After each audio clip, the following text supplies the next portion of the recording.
Hello everyone and welcome to Commoners Podcast. We have a bit of a special episode for you here today. We're going to be following up on some of the stories that we've covered throughout the year. We don't have a single topic we're going to be talking about, but we're going to start off in Europe, where we're going to follow up on the Dutch election, what's going on with the Dutch government. We're going to follow up on the French election special, what's going on with the new President Macron and the parliamentary elections there. We're going to do some more follow-up on the aftermath of the UK election, the current negotiations for the Brexit deal, and also some troubles that they're having actually forming a government there. And then once we wrap up Europe, we're going to move to the States, talk about the Senate healthcare bill to repeal Obamacare and the details of that, and then also a quick update on the Trump-Russia investigation. But first, Adam, how you doing? Yeah, good. To start off in another part of the world, I got a didgeridoo this week, so I'm very excited. So, I'm a big fan of the Australian Aboriginal instrument. Bass drones are kind of my thing. What on earth are you going to do with a didgeridoo? Yeah, good question. We are moving soon. It's the type of thing that I'll be happy to put in storage just to get back to. So, are you going to actually bring it to Barcelona with you, or...? I'll probably have to put it in storage, which is a shame because it's one of the instruments I really want to learn how to play. And just now I've actually come across one and now have one. So I'm quite excited. It's been a good week. It can't be all that difficult to learn. There's some technique that has to be learned. Yeah. Well, you have a few weeks, maybe a month and a half to learn it before you have to put it down to move to Barcelona. Yeah, that's right. Couple months. So, the first election special that we did was the Dutch election special. We were talking about the rise, or what we thought was going to be the rise of right-wing populism there with Geert Wilders. And we also talked about the complexities of their system of government with the proportional representation system and how difficult it is to form a government. And we talked about how we didn't expect the result to yield a government very quickly. And that's really what we're seeing, right? Yeah, that's right. Friday marked 100 days of government negotiations. So they've been going at it for well over 3 months now. Now, it's become fairly obvious of who the core of the government is going to be. It's going to be the centre-right party who were in charge before the election, the VVD. They look as if they're going to be partnering with the CDA, the Christian Democratic Appeal, who are kind of centre-right, and the D66, who are oddly centrist progressives, if that makes sense. They tend to be more centrist in terms of economics, but more socially liberal. The problem is that these three parties, the VVD having 33, the CDA having 19, and the D66 also having 19, only make up 71 seats where 75 is needed to form a majority in Parliament and create a government. So they need 4 or 5 extra seats. Now, unfortunately, Labour, the former coalition partner, have made themselves scarce.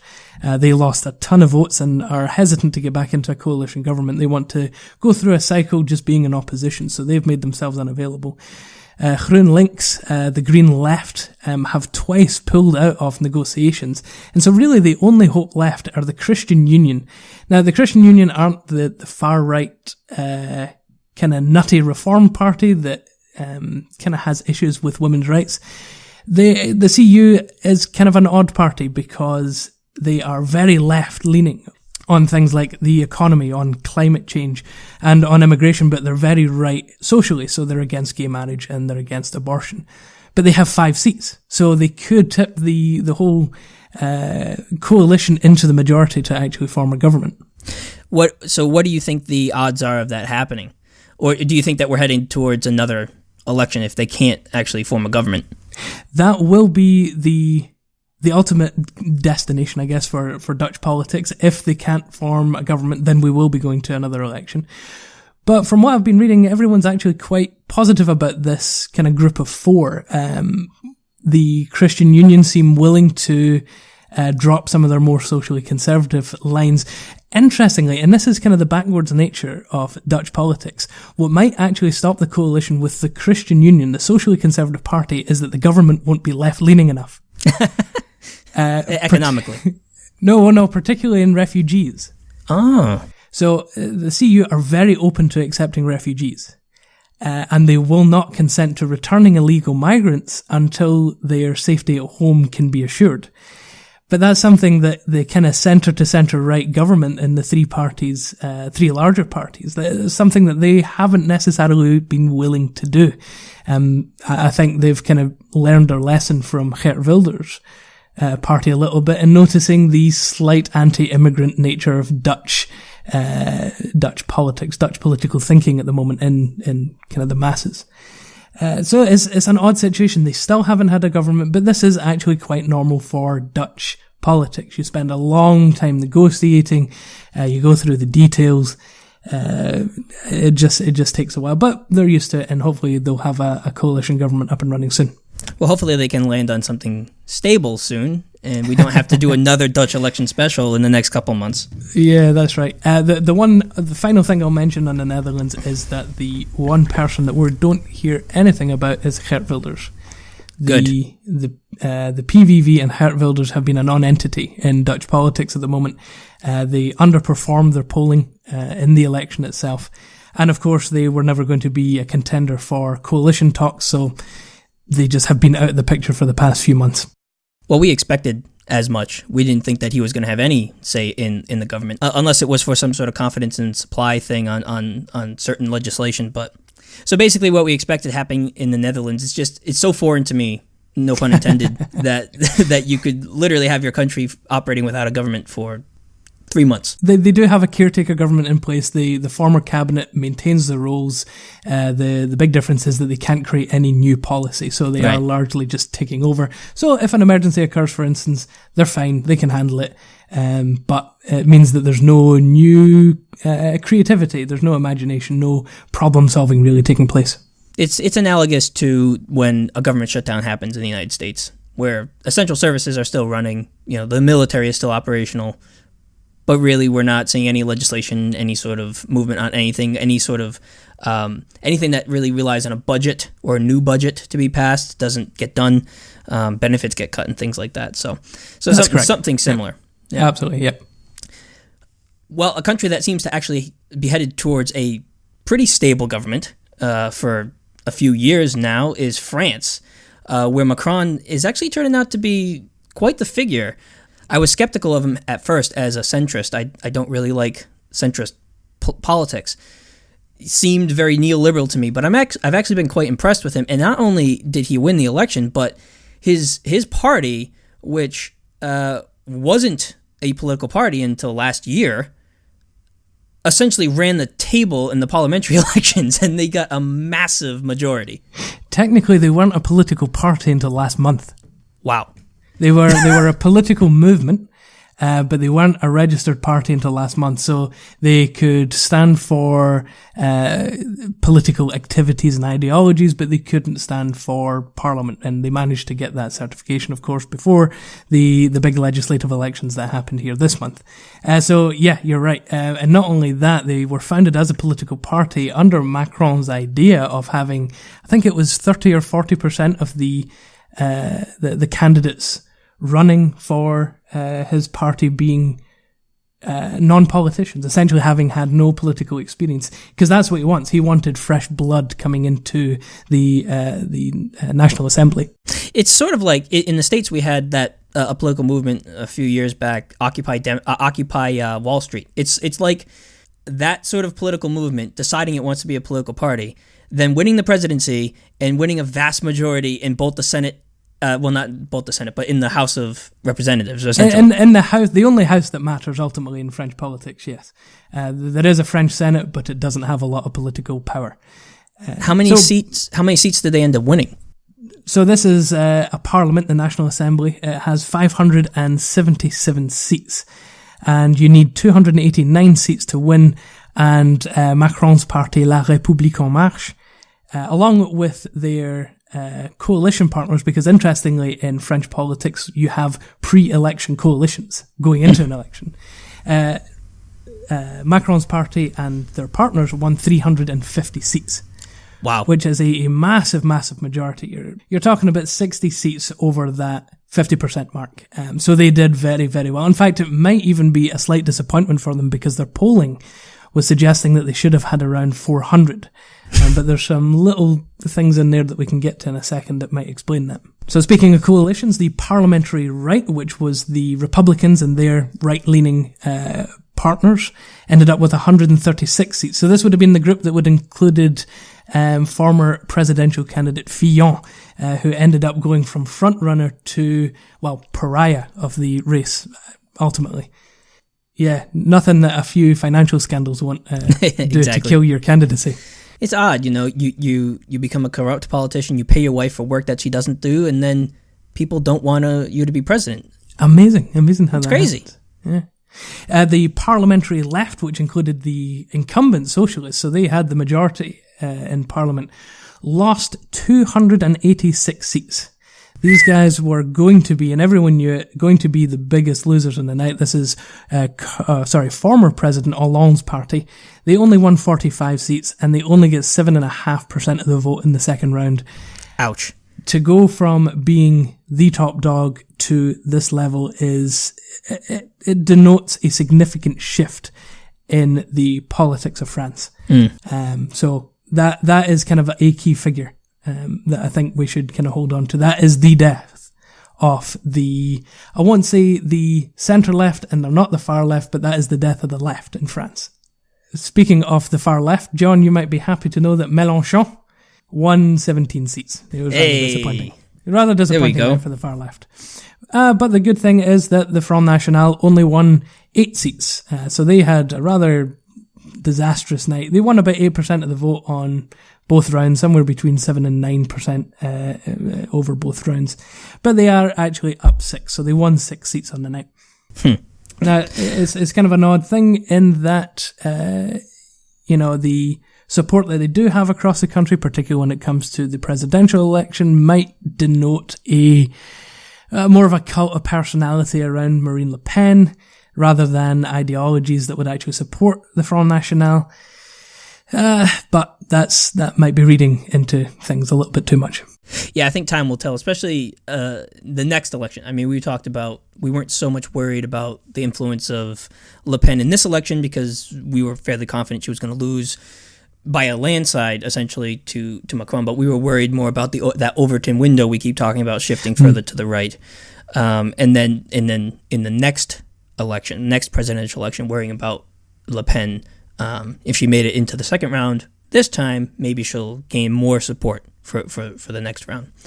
But that remains to be seen. That's something that we'll have to monitor over time.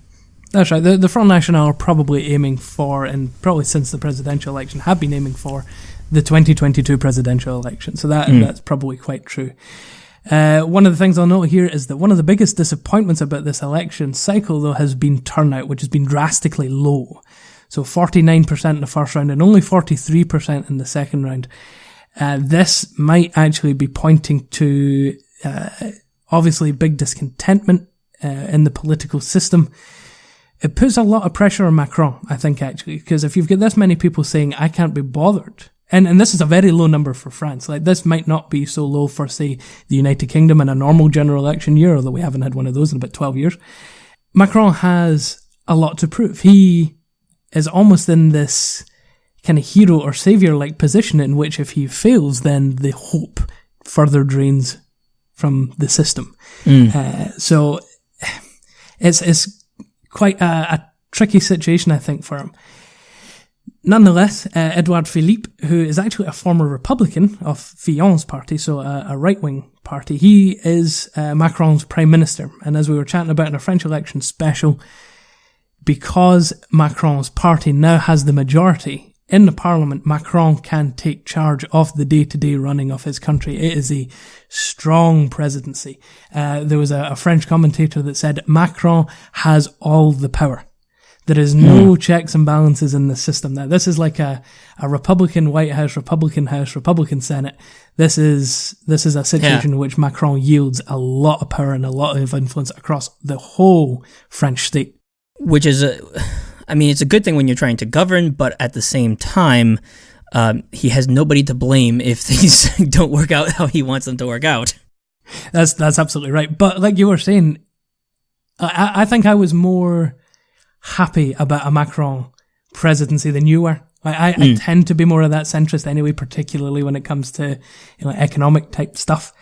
And so Macron he's just had a great few weeks. So like he was answering calls in the Elysee Palace call room, like actually explaining his policies to the people that were calling in looking for answers from the Elysee Palace.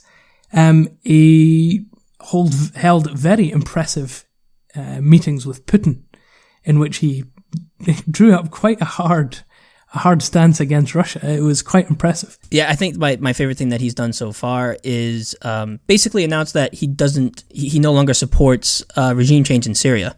That was a huge one for me. That's a big one. That's a big one. I mean, that's literally flying in the face of almost every other country in the world, at least that is allied with the United States, where that line has been sort of supporting rebels in Syria. But I think what he sort of realizes, and I was very pleased with this, because that sort of just, like I said, goes against the whole neoliberal foreign policy that we've been seeing over the last 30 years, where, yeah, Assad's a bad guy, but that doesn't mean we should be backing people that we know are as bad, if not worse. I mean, there's no real good guys to support there.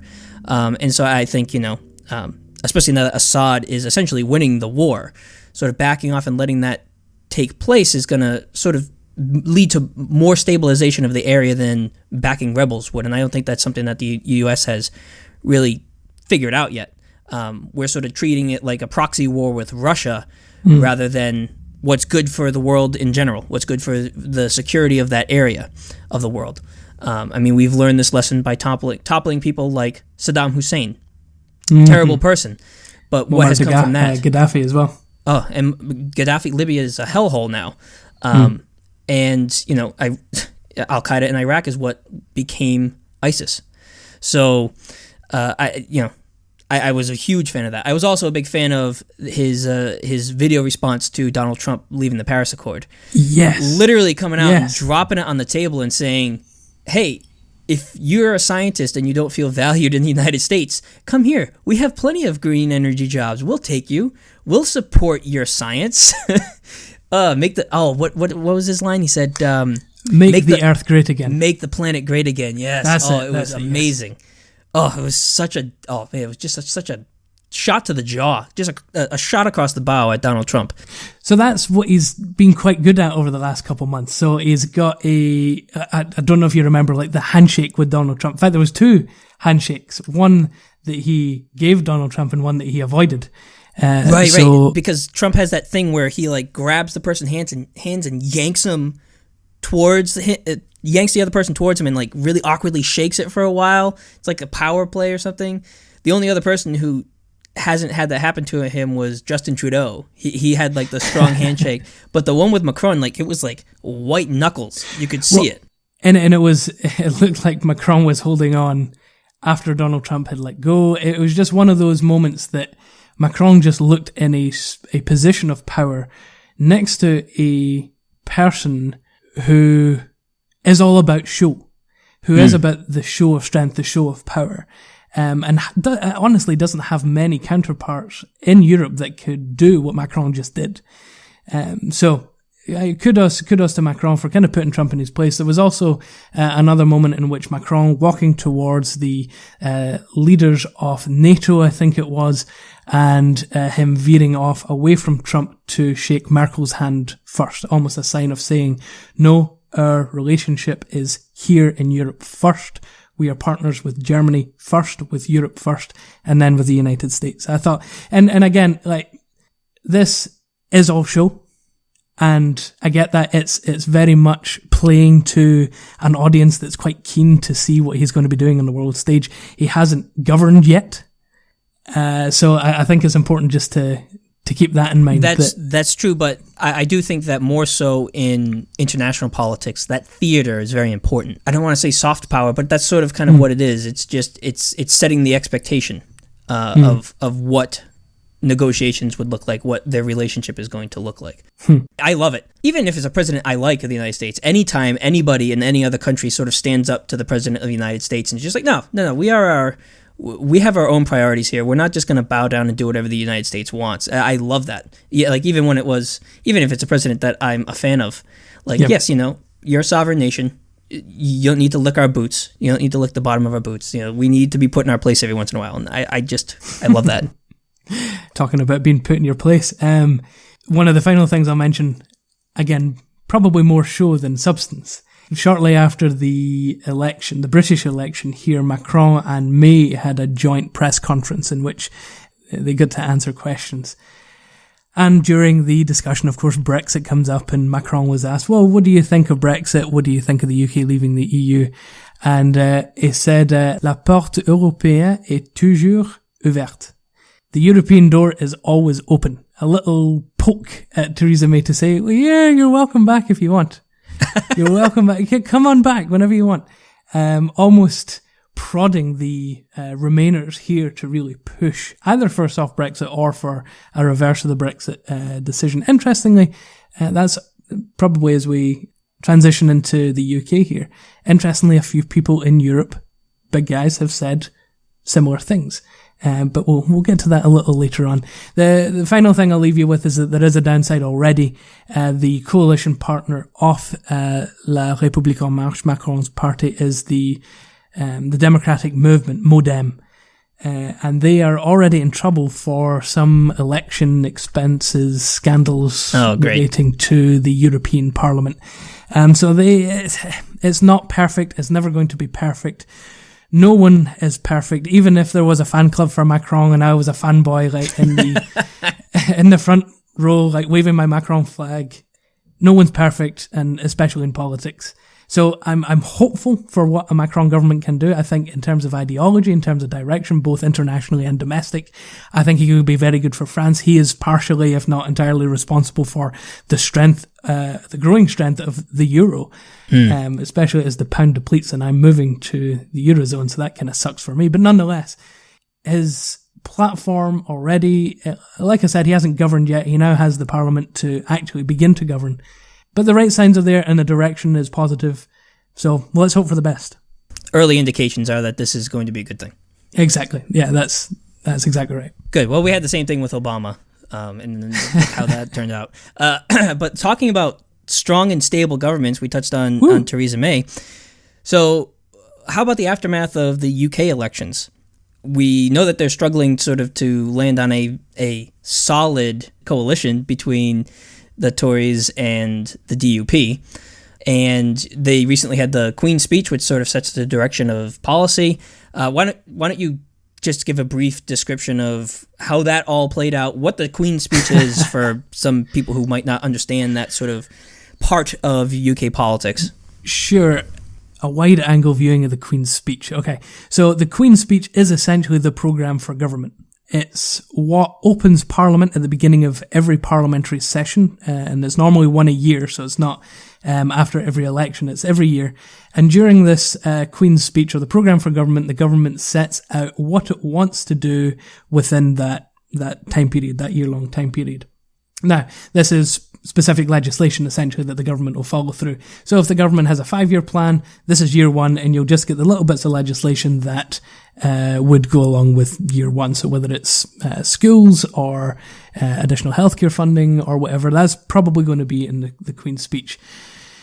Now, a few odd things about this particular Queen's speech. One, it's been decided by the government that this parliamentary session is going to be 2 years long, so that is interesting. It's probably going to be it probably makes sense given how little power the government will actually have in the parliamentary session, and the number of bills going through will take a lot of debate and a lot of convincing, so it's just going to take longer. So it kind of makes sense to have a longer parliamentary term. The second thing that was quite odd about this Queen's speech was that it only had one thing in it, and that was Brexit. So there was a rollback on the government's school policy to bring in grammar schools. There was a rollback in the dementia tax, so that's a good thing. So the government is not going to go through the dementia tax anymore. But it was just Brexit. Brexit. This is essentially going to be what is going to take up the entirety of UK politics over the next couple of years. And no one is surprised by this, honestly. There are 8 big bills that need to get passed in the next 2 years. One, to move all the EU laws over into British law. That is a big one. And every single bill will have to be fought tooth and nail by the British government because it doesn't have a majority in Parliament. And neither, at the moment at least, does it seem to have any type of deal with the Democratic Unionist Party.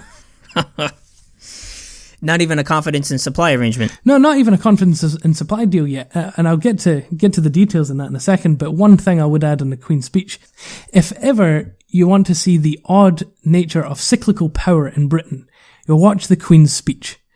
Because what the Queen's speech is, the Queen rose up in her regalia. She didn't this year because her husband was sick and in hospital the night before, so we'll grant her a pass on wearing the crown and robes. But normally she would be in her full regalia, crown. She would be in addressing the House of Lords and the House of Commons, and she would be reading off this lovely goatskin bit of paper that would contain the programme for her government, and ultimately it is just a glorified party broadcast.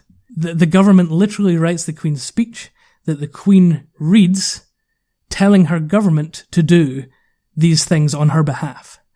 And then the Commons goes back through and says, we humbly accept your requests and we will go through with this programme of government, essentially telling the Queen to tell them to do what they told the Queen to tell them.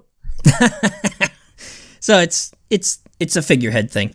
It's so much a figurehead. It's one of the daftest, most ridiculous things you can ever see.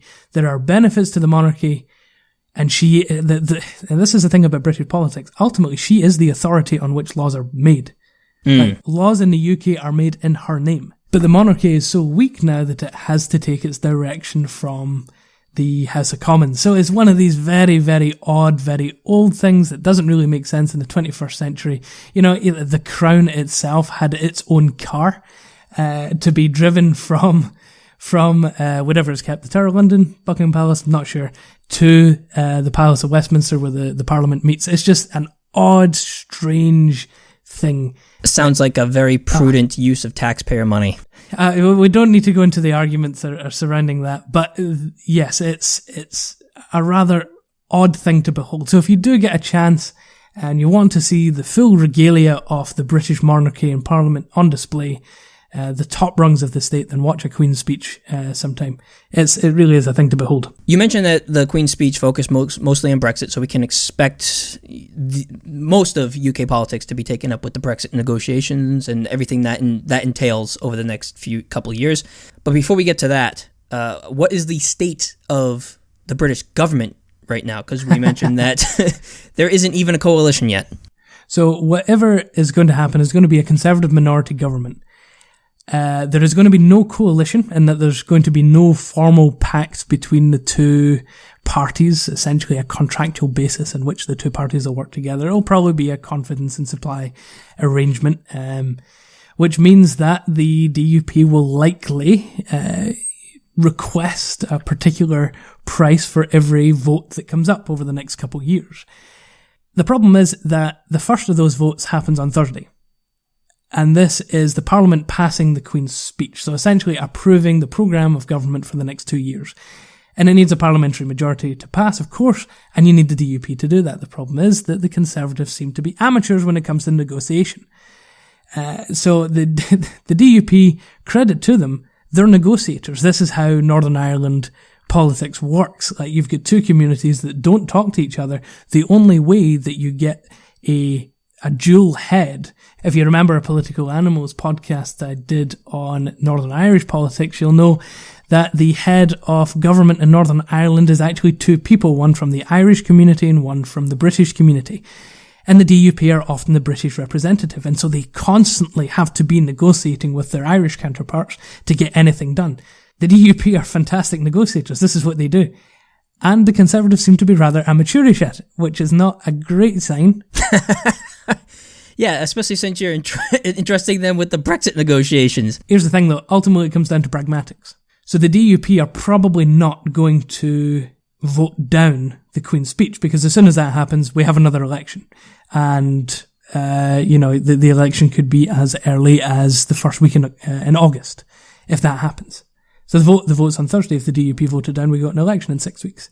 That's how much power they have, by the way. Like, is that ridiculous that wow. Party of 10 from Northern Ireland has that type of power? It's a parliamentary democracy, and that's the rules.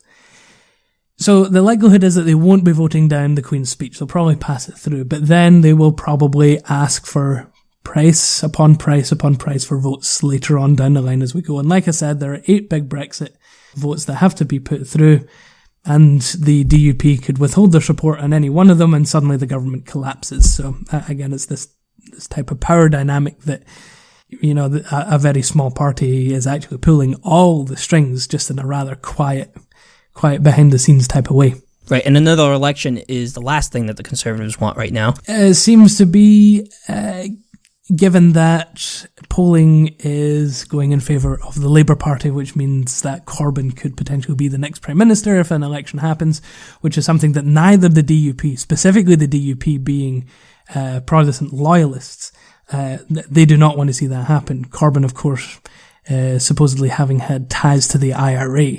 So it's not something that either the Conservatives or the DUP want. So they have common ground to work on, and they have far more common ground to work on than any other two parties in the House of Commons, because the DUP and the Conservatives are economically more conservative. They're socially more conservative, although not necessarily in the same ways. So if ever there were two parties that have similar ideologies, it would be the Conservatives and the DUP.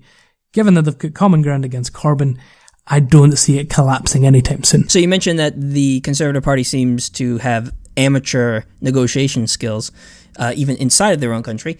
How are the Brexit negotiations going? Because, believe it or not, amidst all of this chaos that's going on in the UK government, they started negotiations last week. They did.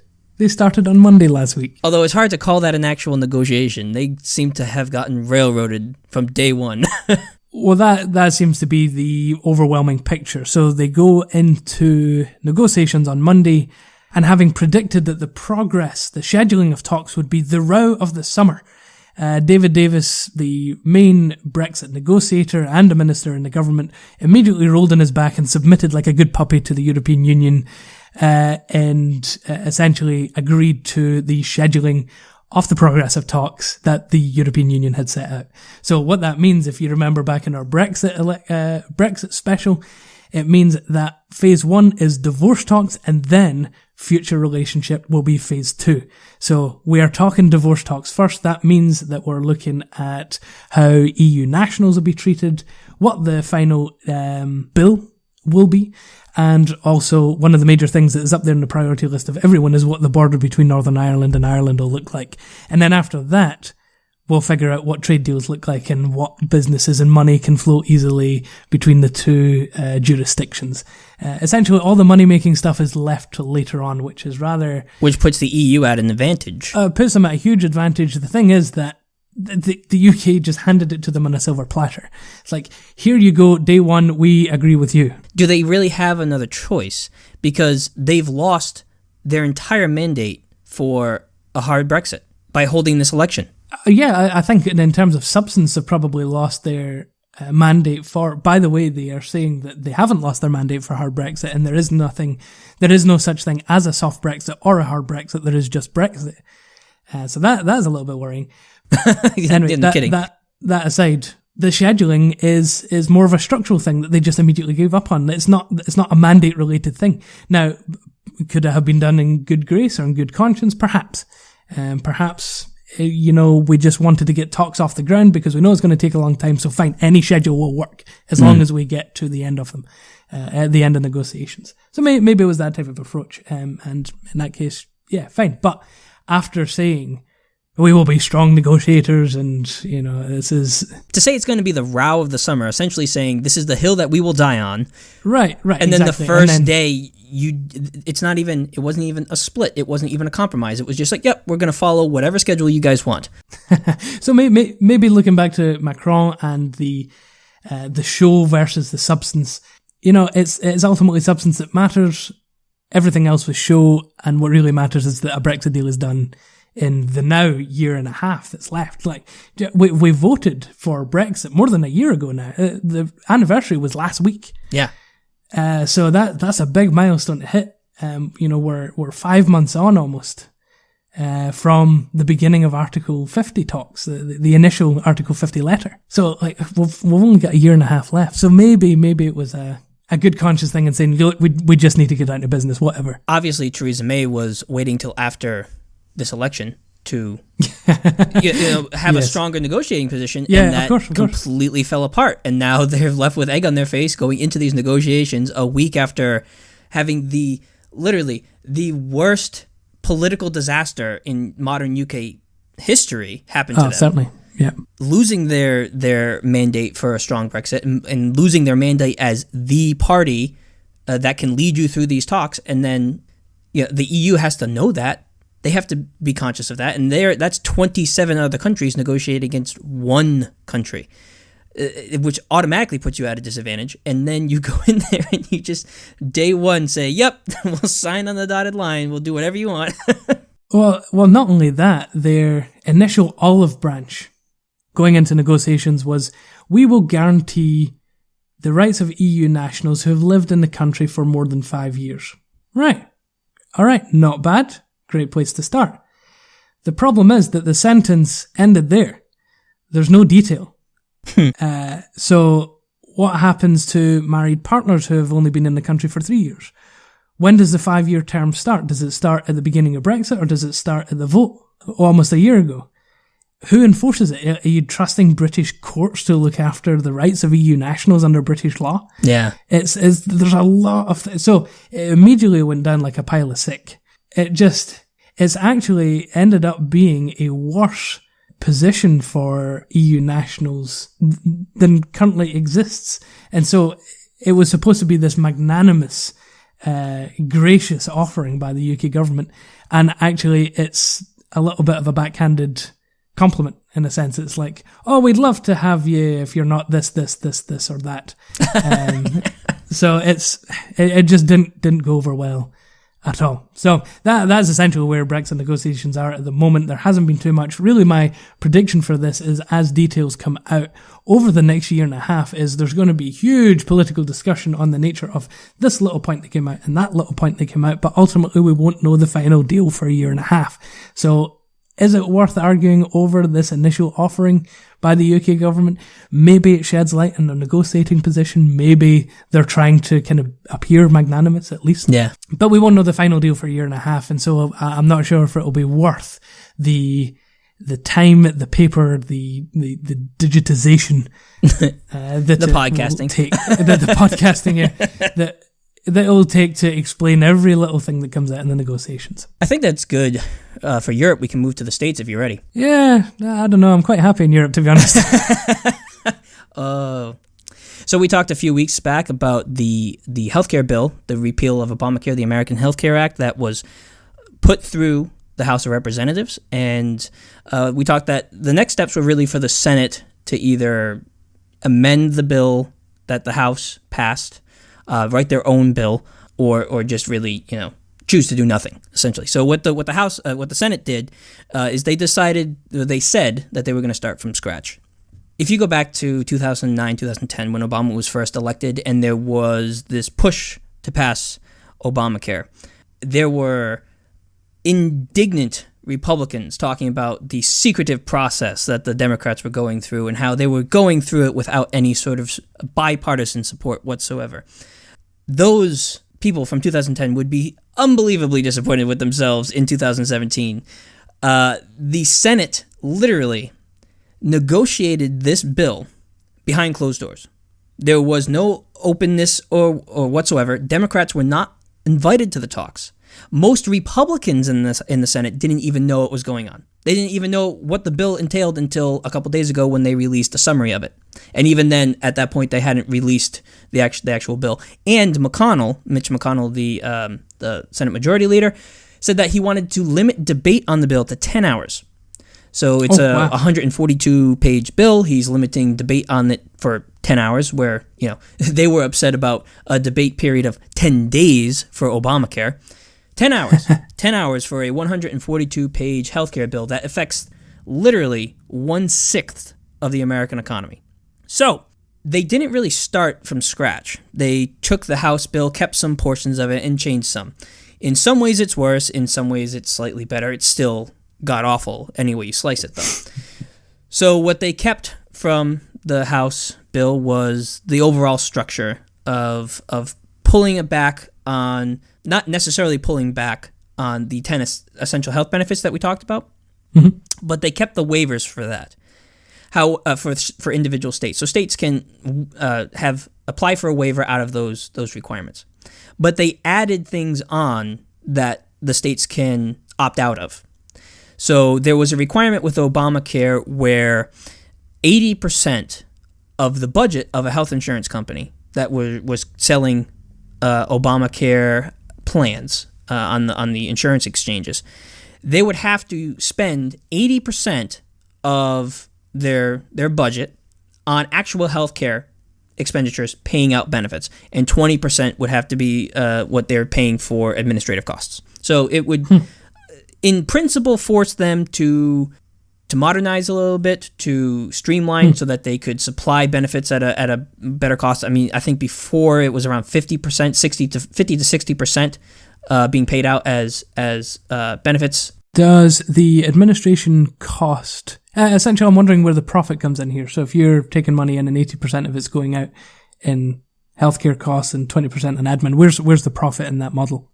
I think that, well, I'm not sure about this, but I think that would be captured in the administrative costs. So so things like bonuses, salaries, things like that, profit, I think is all in that 20% band. But there were no cost caps, right? So there were no price controls on things. There were no controls on how much you could charge, essentially. So yes, there was a cap on what you could spend of your budget, but essentially what that means is, okay, if I can only, my profit and all of my administrative costs has to come 20% of my budget, then let's just increase my budget by raising prices. So that's where a lot of the premium costs come from. So that's going away. So states can opt out of that. So insurance companies operating in red states, I'm sure where most of these waivers are going to come from, not only can they waive the pre-existing condition requirements, the 10 essential health benefits requirements, and the age banding that we were talking about, charging people more money the older you are. If you remember from our healthcare special, the House bill essentially changed that to 5 times as much as a younger individual. Well, the Senate bill essentially says the Obamacare provision of 3 times you can opt out of that. So you could basically charge whatever you want, and states can opt into that. Another thing was the requirement of how much the insurance company has to cover of your health costs, which is a little different than what they have to pay out from their budget. Essentially what it would be is you pay your premiums, and then when your health insurance has to pay out on a benefit, so you get in a car accident, break a leg, and you pay your premiums, you pay your deductible, then they would have to pay 75% of the cost of your healthcare, and 25% would be left to the insuree. That's going away. So now that can be waived out of in whatever state really wants to. So the requirement in the Senate bill is 58%. So you could be on the hook for 42% of your healthcare bill even after your insurance pays out its benefits. So those waivers are going into effect. The American Health Care Act that came out of the House, we talked about how it was basically just cutting off the expansion of Obamacare after 2020. What the Senate bill does is it doesn't cut it out in 2020. It stops the expansion of Medicaid after 2023, but after 2025, it's going to actually start reducing the growth rate of Medicaid. So Medicaid has a certain growth rate over time. So this is actually more draconian than the House bill, because the House bill didn't have anything to say about the growth rate. Before Obamacare, the existing Medicaid program had a set growth rate per year. They're going to start reducing that growth rate after 2025. So in the short term, you get to keep the expansion for 3 more years before it starts getting phased out. And then after 2025, the actual growth rate of Medicaid is going down. This is angering a lot of conservatives and moderates in the Senate because, ironically, many, many red states have high proportions of low-income earners who are on programs like Medicaid, who rely on Medicaid. So if you're seeing the federal government literally reducing the growth rate of Medicaid, it means that less Medicaid funding is going to the states. And actually, I think the Senate bill also caps it at a per capita amount. So it's going to cap Medicaid completely, whereas I think currently under Obamacare, it's literally just it's a matching basis. So what the state spends, the federal government will give, but the federal government's going to actually cap that now on a per capita basis. So while it is a little bit more generous on the Medicaid front at first, over a long term, it's actually going to cut more than $800 billion out of Medicaid when you account for all of the changes that are happening. So yeah, it's not great. So one of the things I'd heard about this bill is that they're doing away with the individual mandate. Is that right? So the requirement for everyone to have healthcare. The House bill does the same thing. So they remove the individual mandate and the mandate of employers to sponsor health insurance plans. But in the Senate bill, there's still a protection for pre-existing conditions. Isn't that right? Well, yes, except you can... Well, in the House bill, there still is technically a protection for pre-existing conditions, right? But the states can opt out of it. The Senate kept that. Right. So essentially what the Senate bill is saying is that no one has to pay into insurance if they don't want to, and everyone can get insurance when they need it, even if it might cost them a little more. Isn't that just the complete destruction of what insurance actually looks like? Because doesn't insurance work on the basis of healthy people actually paying in so that people with pre-existing conditions can, ultimately, it just breaks the insurance model. It breaks. It just doesn't work. How do they justify that? You'll remember when Paul Ryan was talking about the American Health Care Act, he was talking about, we can't expect the rich to subsidize the poor. And it's very, they talk about it in class terms. So they talk about the rich subsidizing the poor, people who are healthy subsidizing the sick. Well, I might have homeowners insurance, right? And my house might never burn down. I might never get flooding. I might never get anything. I might have home insurance and my house burns down and I get a flood, right? Is it unfair for me to be paying premiums to the insurance company because my house didn't burn down and part of my premium payments that went in that I'm never going to get a benefit for because nothing ever happened to my house happened to my neighbor's house, right?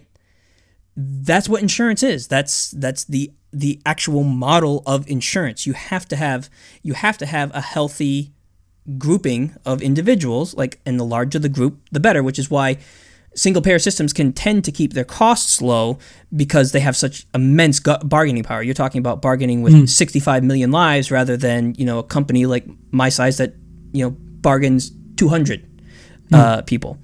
So, it's much more likely that in 200 people, somebody's going to have a cost that's so astronomically high that it's going to really affect the cost of everybody else's care or premiums.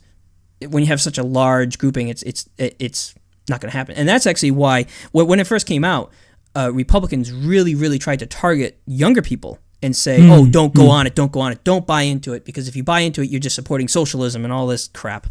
So, but really what needed to happen for Obamacare or something like it to be successful is a large pool of people paying in who are healthy. So you need younger people buying in, which is why, you had the insurance exchanges and the subsidies. Oh, that's one other thing that's in the Senate bill, which actually is angering conservatives, is that they keep the subsidies. If you remember, the House bill stripped out those subsidies and replaced them with tax credits. So the tax credits in the Senate bill are going to be actually a little bit more generous to younger people.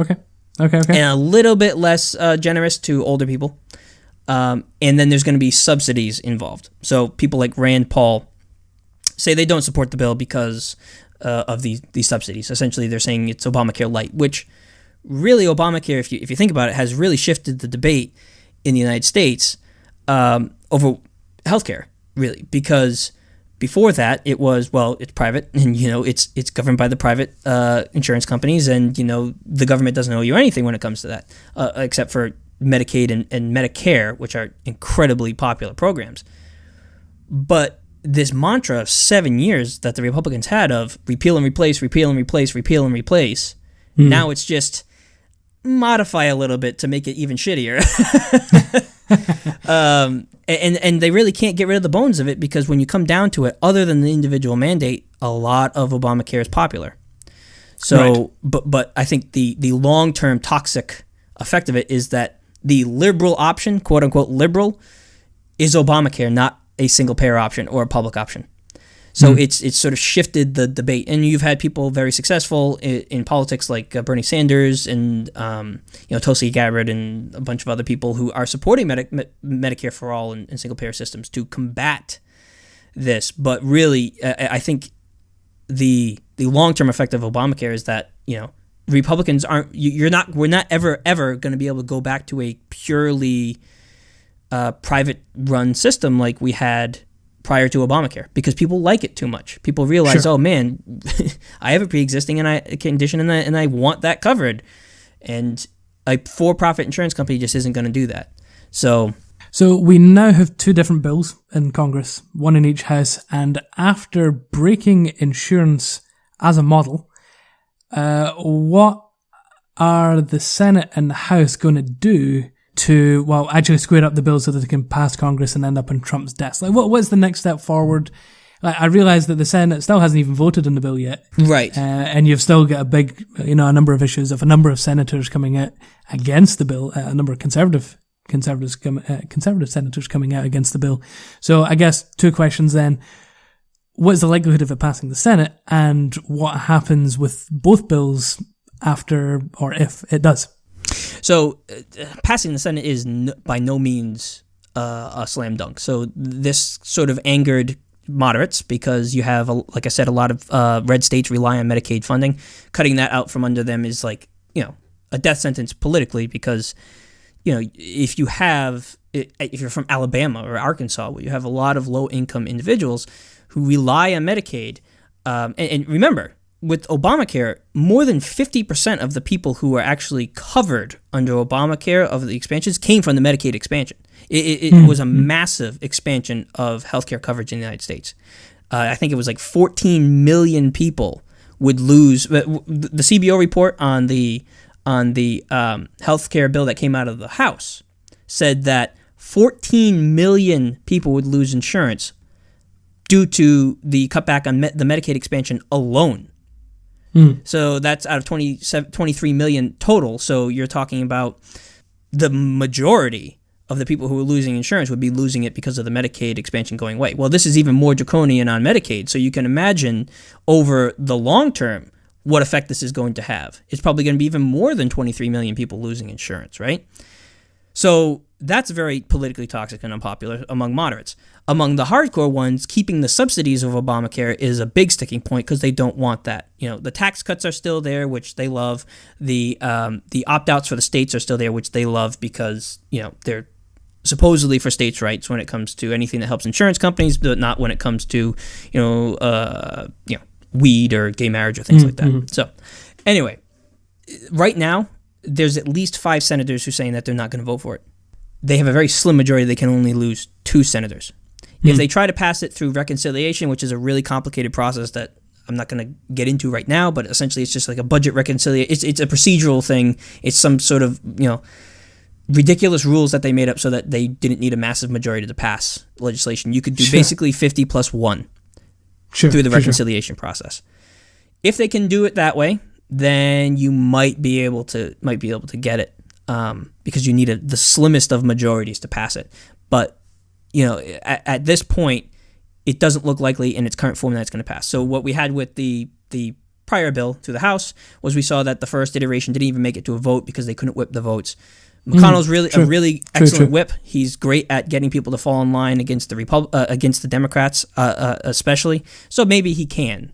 I'm not saying he can't, but it doesn't look likely that it's going to be now. There's probably going to be more negotiation before it goes to a vote. If it passes the Senate, which is incredibly unlikely, it goes back to the House because they need to reconcile the differences between the two bills. And then the hardcore people in the House, it would still be hard to get something like this passed. Like, the House bill took out the subsidies. They don't want the subsidies. They want the tax credits. So maybe the House would amend it to maybe expand the tax credits and remove the subsidies.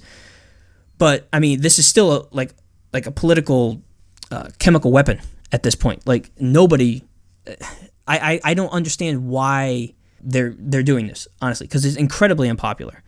It was a ridiculously secretive process. I mean, for 2 weeks, they literally closed the doors and didn't let Democrats in on the process. As in, they have the majority in the Senate, but not that large of a majority. Like, they did not let in Democrats to actually even talk about this bill. They didn't even let in a lot of Republicans, like John McCain. He gave an excellent interview the other day about this, how he was just like, oh yeah, I love passing bills without having read them and like having been involved in the process at all. I think this is how it should happen every time. So it's just a cluster. It really is, because I mean, anything that's done in secrecy like that, you can't trust. I mean, there's a reason that they're doing it in secret, and it's because it sucks. It's a terrible bill. It has some tweaks from the House version, but ultimately it still is a massive. I mean, really, it's just a transfer of wealth. It's a massive tax break, and then you're offloading that cost onto poor people who rely on government assistance for their health insurance. So that's that. It's still a long road for it to pass. Still a very long road.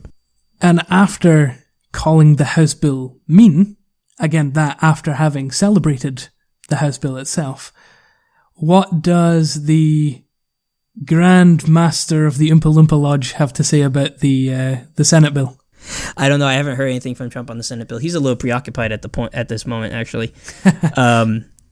You don't say. Yeah, you don't say. Actually, that's probably a good segue into that. We talked about the impeachment possibilities.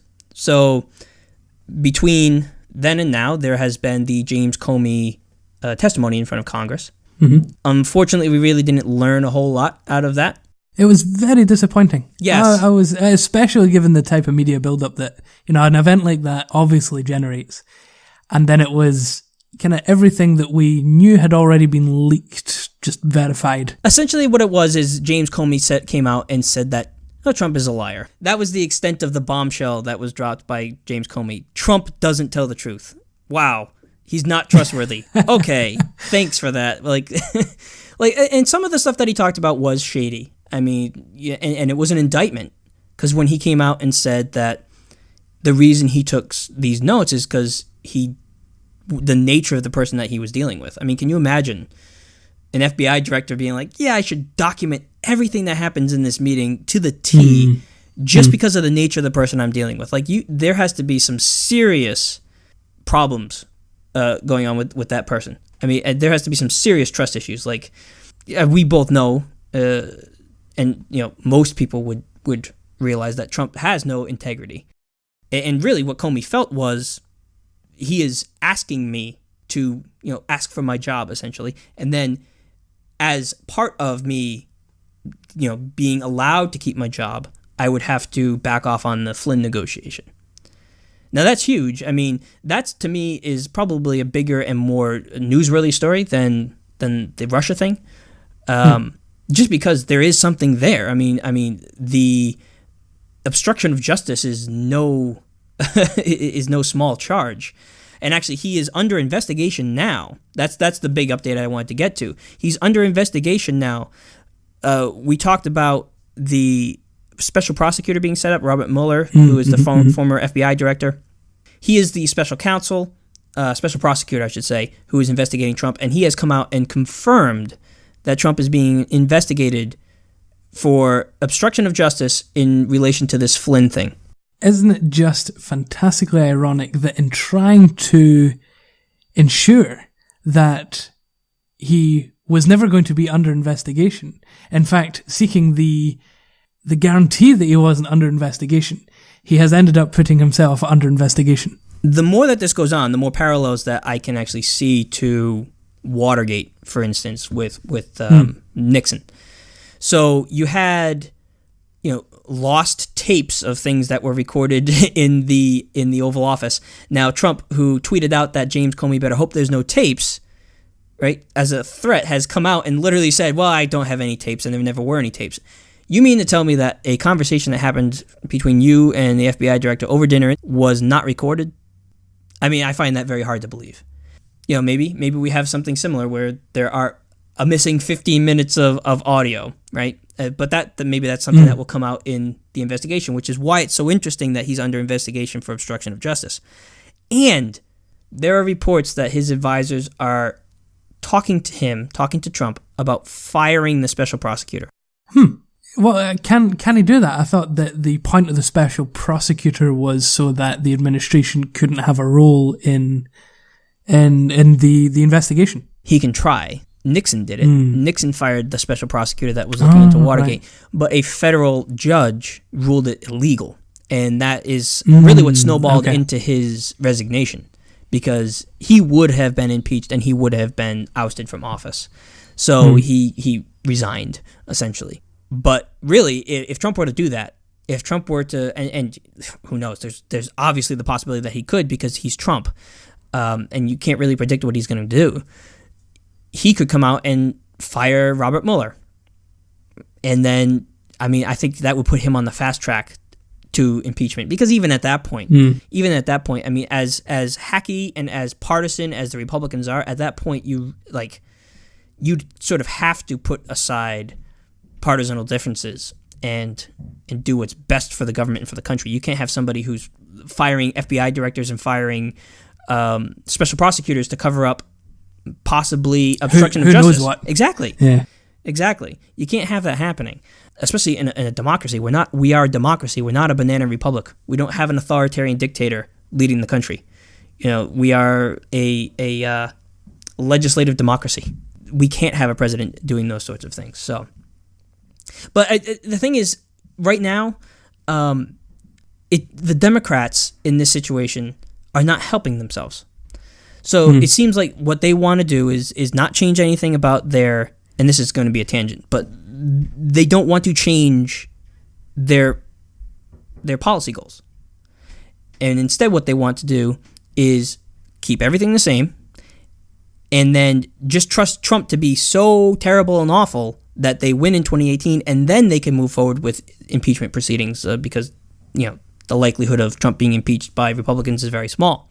They put a lot of stock into the Georgia 6th District election. So this was the seat that was opened up by Tom Price, who is now the Health and Human Services Secretary. They put a huge amount of money, advertisement into this for this guy named John Ossoff, which is he's really just a Hillary light, Democrat. He would say things like, he doesn't even want to take one step towards Medicare for all or universal health care. He wants to fix Obamacare. He ran against the lady, Karen Handel, who literally said in a debate that she does not believe in a living wage. And he lost.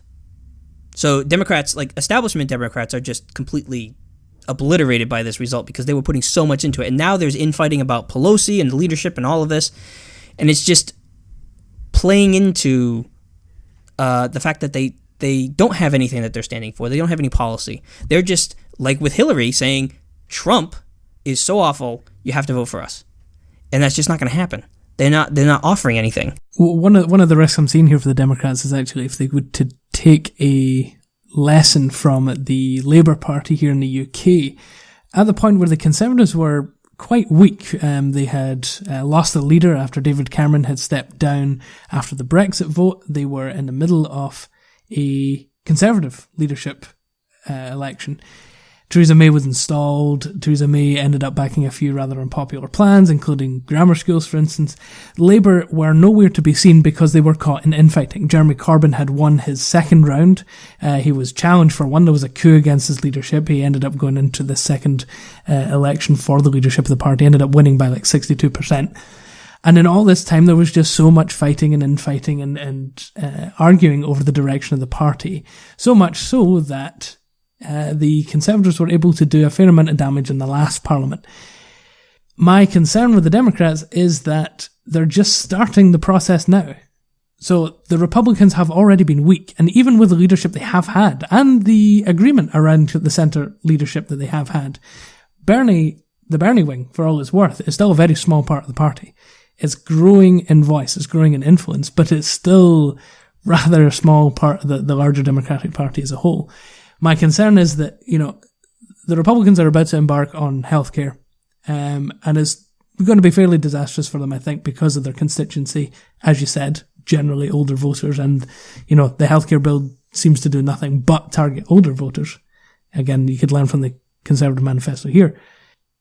to then allow them to just smooth sail through that as you fall to infighting is not advisable. It didn't work here. The Conservatives did damage. I don't know what you do though, because obviously I think we would support the Sanders side of the party, although I've cooled in Sanders himself in the last little while.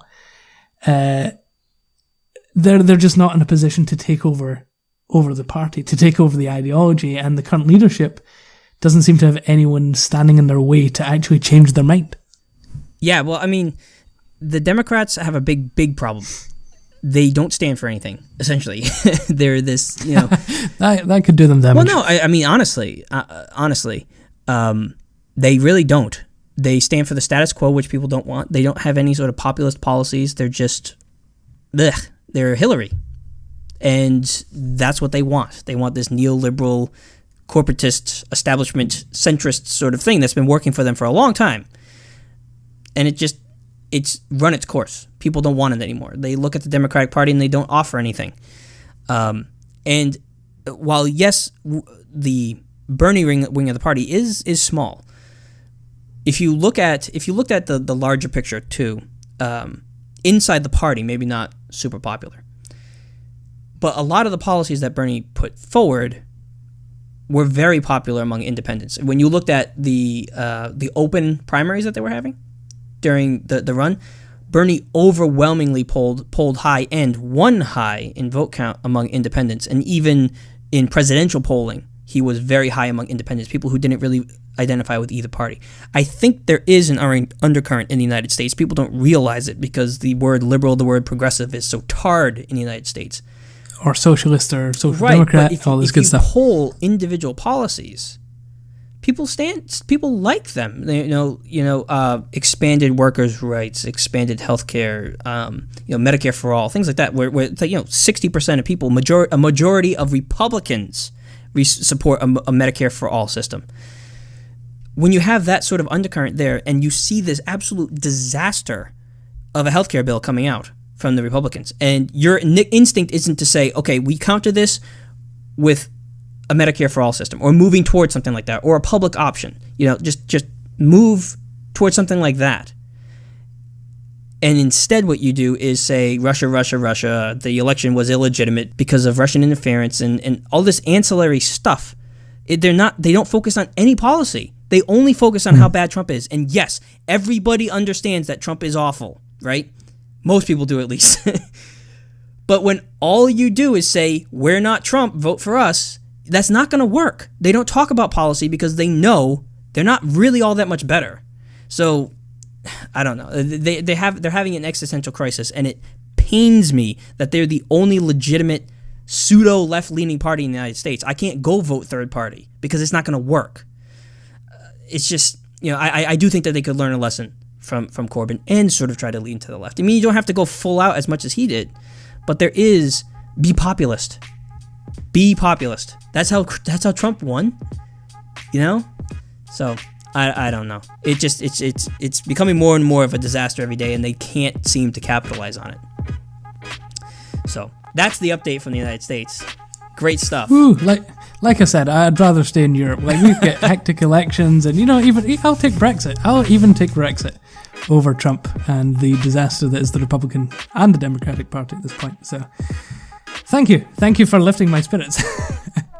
On that note, thank you for listening. I hope you've enjoyed it. Thank you for listening to the Commoners Podcast. You can find us in your feed every second Monday, where we'll go over the politics of the last couple of weeks, or a special topic if we decide to come up with one. We will be back July 10th, so don't forget to catch us then as well. You can follow us on Twitter at CommonersPod, and you can listen to every single one of our episodes on YouTube. If you just search Commoners Podcast, we're on there as well. Remember that you can email us with any suggestions or questions or statements.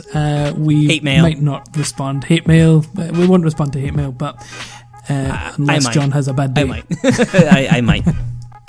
But you can do that at commonerspodcast@gmail.com. Again, thank you for listening, and as always, stay informed.